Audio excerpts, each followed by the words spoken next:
Welcome to another awesome lesson using chemistry.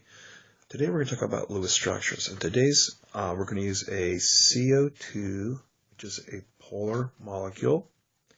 And carbon has 4 valence electrons. Oxygen has a total of 6 valence electrons. Now what we need to do is add up the total number of valence electrons for our structure. So there's 1 carbon, so that gives us 4 valence electrons. And there are 2 oxygens, and that gives us a total of 6 valence electrons for each of those.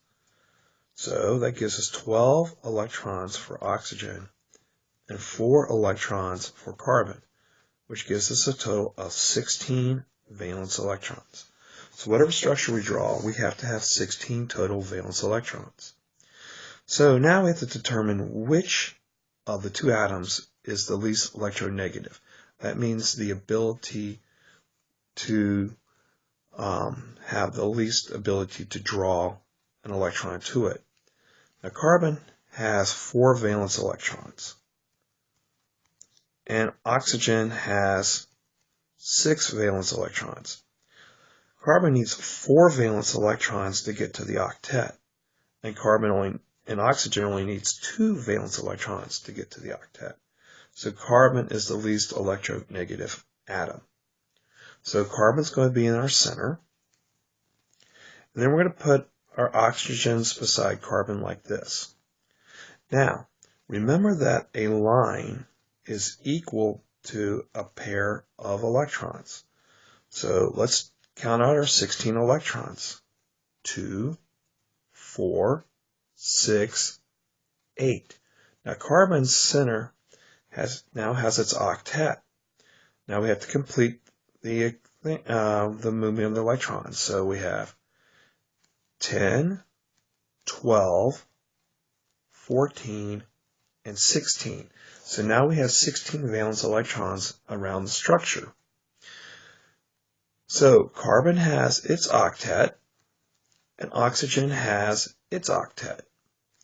So let's see if this is the best possible structure. We're going to use something called formal charge. Formal charge is valence electrons minus non-bonding electrons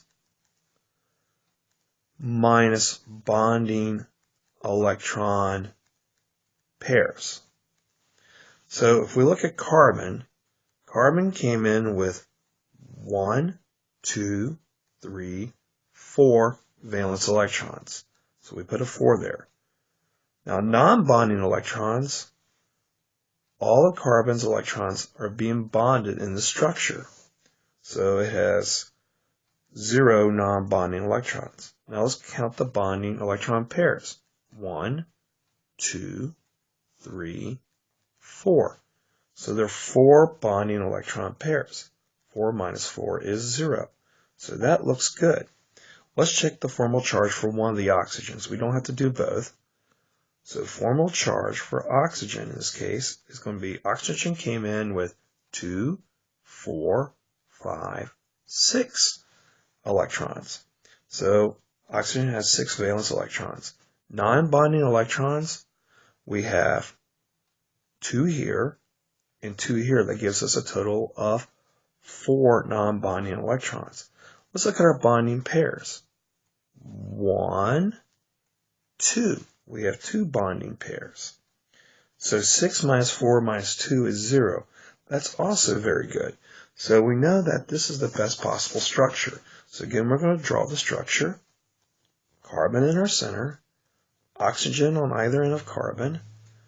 2, 4, 6, 8, 10, 12, 14, 16 total valence electrons. Have an awesome day.